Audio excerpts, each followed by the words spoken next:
ma thèse portait sur les différentes méthodes de diagnostic des différents sous-types d'asthme. Donc il y a 4 types inflammatoires, on sait qu'il y a une réponse au traitement qui est différente, et donc on essaye de chercher des alternatives aux tests compliqués comme l'expectoration. Utiliser des mots simples lorsqu'on réalise des travaux scientifiques, il est clair que pour un médecin, c'est quelque chose d'indispensable, de pouvoir simplifier les choses et pouvoir expliquer avec des mots simples aux patients les différentes pathologies et les différentes manifestations inflammatoires qu'on peut observer. Il faut pouvoir les expliquer avec des mots simples, donc c'est un excellent exercice.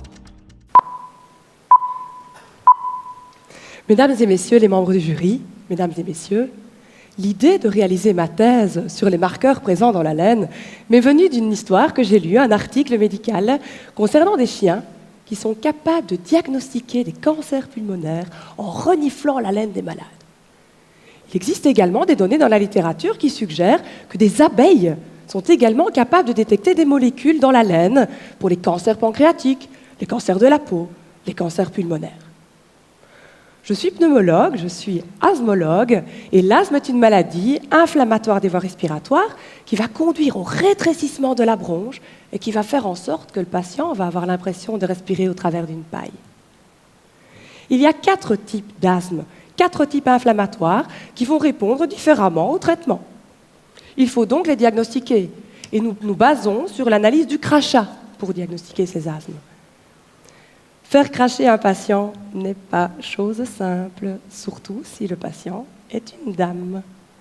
Je suis sûre que si je vous demande, mesdames, d'expectorer ici devant tout le monde dans un petit pot, il y en a plusieurs qui vont présenter un blocage. Et c'est ce qui se passe malheureusement en consultation. Il faut souvent sortir du local pour autoriser le patient à fournir une expectoration de qualité en toute quiétude.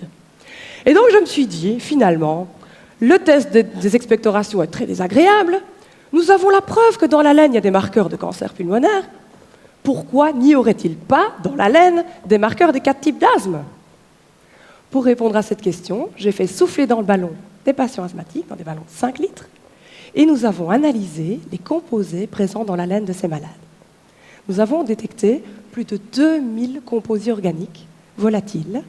Et ces composés, nous avons cherché évidemment ceux qui étaient les plus intéressants, les plus importants par une analyse de régression logistique multiple.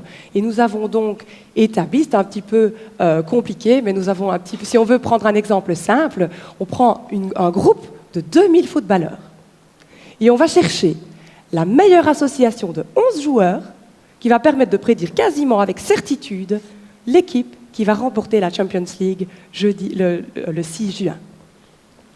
Et donc j'ai fait exactement la même chose avec mes composés organiques volatiles.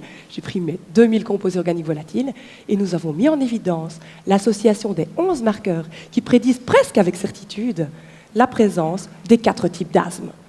Le but est de développer des petits dispositifs à l'image des éthylotests pour prédire le type de l'asthme. Nous allons développer des petits senseurs avec application pour iPhone et le patient pourra souffler directement dans son iPhone et obtenir des indications pour augmenter ou diminuer son traitement. Souffler dans le ballon pourrait donc devenir quelque chose d'agréable. Je vous remercie pour votre attention. Je ne soufflerai pas.